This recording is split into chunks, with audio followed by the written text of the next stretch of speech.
Jim Hoops ENT presents super amazing film explanations. The 2008 film Iron Man is a modern marvel, pun intended. All too often, films center around middle-class or poor people that have less than stellar lives. But Marvel made the film that people wanted. A story about a rich billionaire that gets laid almost daily and goes on to become a rather unpopular superhero that only super nerds of 2008 were aware of.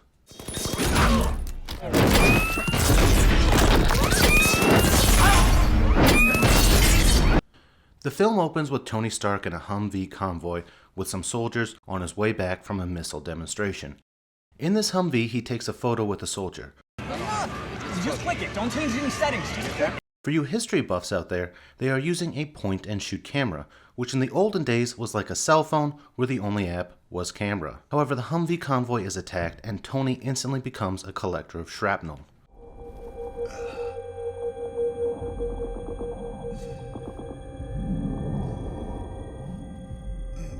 Luckily for Tony, the terrorists kidnap him and also revive him. He also has an electromagnet placed inside of him to prevent the shrapnel from slowly moving towards his heart.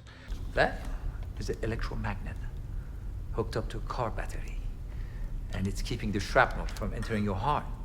Keep in mind, this gets confusing because later on, shrapnel is not the issue, and such technology is used to keep his heart going. Oh my God, is that the thing that's keeping you alive? It was. It is now an antique. This is what will be keeping me alive for the foreseeable future. Lazy storytelling like this is how a guy with a bow and arrow gets to become an Avenger. The city's flying. We're fighting an army of robots. And I have a bow and arrow. Tony's captors only keep him alive to build some super missiles for him.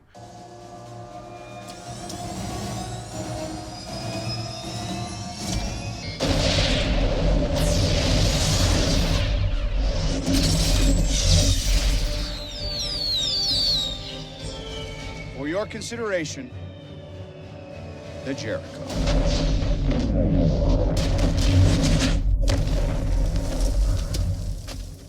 Except we later learn that these terrorists are getting paid by Obadiah Stane to kill Tony. You did not tell us that the target you paid us to kill was the great Tony Stark. As you can see, Obadiah Stane, your deception and lies will cost you dearly. The price to kill Tony Stark has just gone up. Which raises two illogical points. Why would you pay a group to kill a billionaire when he can pay even more to save his life? And later on, why does Obadiah give these terrorists the Jericho missiles even though they didn't kill Tony Stark? But then again, the people that made this film are the same people that made Thor to be powerless without his hammer. Whosoever holds this hammer, if he be worthy, shall possess the power of Thor.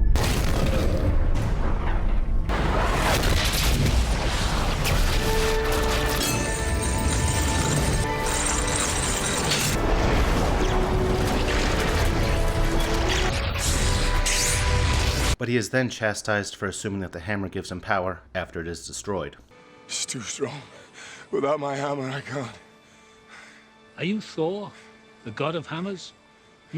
So Tony, like all brilliant billionaire weapons designers would, decides to not buy his freedom or trade his freedom for some missiles, or even trade defective missiles for his freedom. And instead he deceives the terrorists to build him a missile, but in reality builds his first Iron Man suit. Yada yada yada, Tony built a suit. Yada yada yada, he escapes. Yada yada yada, some blatant product placement. Look at you. Oh, burger, you had to have a burger. Yeah. And then he shuts down the weapons division of Stark Enterprises. Effective immediately, I am shutting down the weapons manufacturer division of Stark International. Now to backtrack a bit, Obadiah Stane is the second in command of Stark Enterprises, after Tony. He was the head of the company after the passing of Tony's father, until Tony turned 21.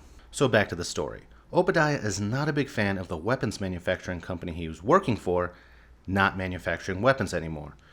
Tony, we're a weapons manufacturer. I don't want a body count to be our only legacy. That's what we That's do. it. We're ironmongers. We make weapons. It's my name on the side of the building. And what we do keeps the world from falling into chaos. So he has the board remove Tony of his controlling powers in the company under the guise of Tony suffering from PTSD. The board is claiming you have post-traumatic stress. They're filing an injunction. A what? They want to lock you out. Tony takes his time off to build an Iron Man suit, because that is what people do. And 3, 2, 1.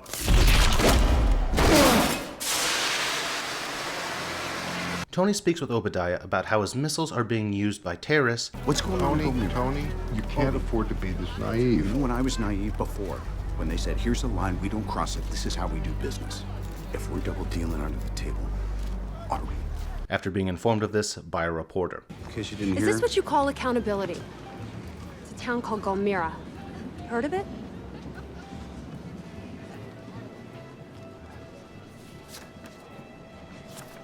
Obadiah doesn't even beat around the bush about this and is like, duh, that is what bad guys do. Hey, who do you think locked you out? I was the one who filed the injunction against you. And like all brilliant billionaires that are logical, Tony weaponizes the Iron Man suit. Yes, quite ironic if you ask me, and he then goes on to stop some terrorists.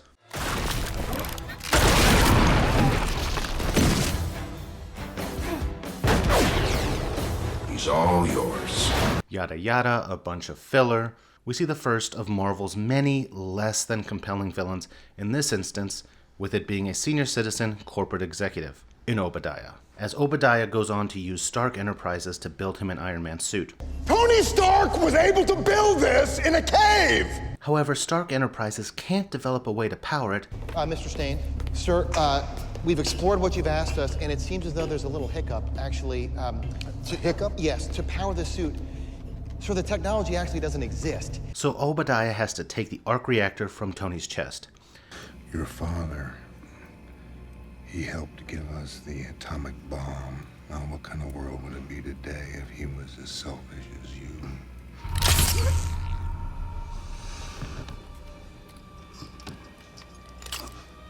This leads to Tony slowly dying, which, by the way, it shouldn't because the arc reactor is only supposed to repel shrapnel.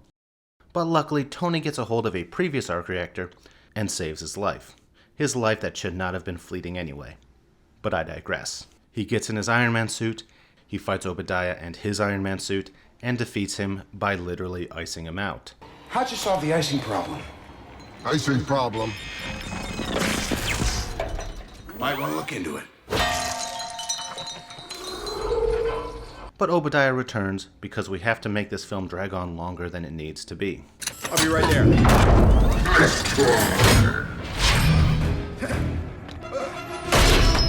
And to defeat the returning Obadiah, Tony gives Pepper some very simple instructions to do a few things. Go to the central console, open up all the circuits. When I get clear the roof, I'll let you know you're gonna hit the master bypass button.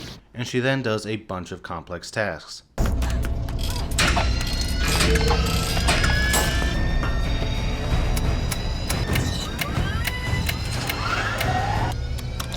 But then again, this was made by the same people that gave The Incredible Hulk his own film. Hulk! Smash!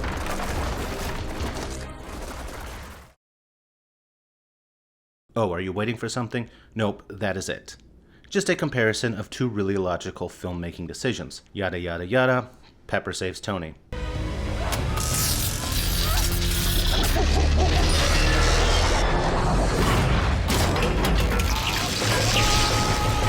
Yada yada yada, Tony reveals that he is Iron Man. I am Iron Man. Yada yada yada, over 20 sequels are launched.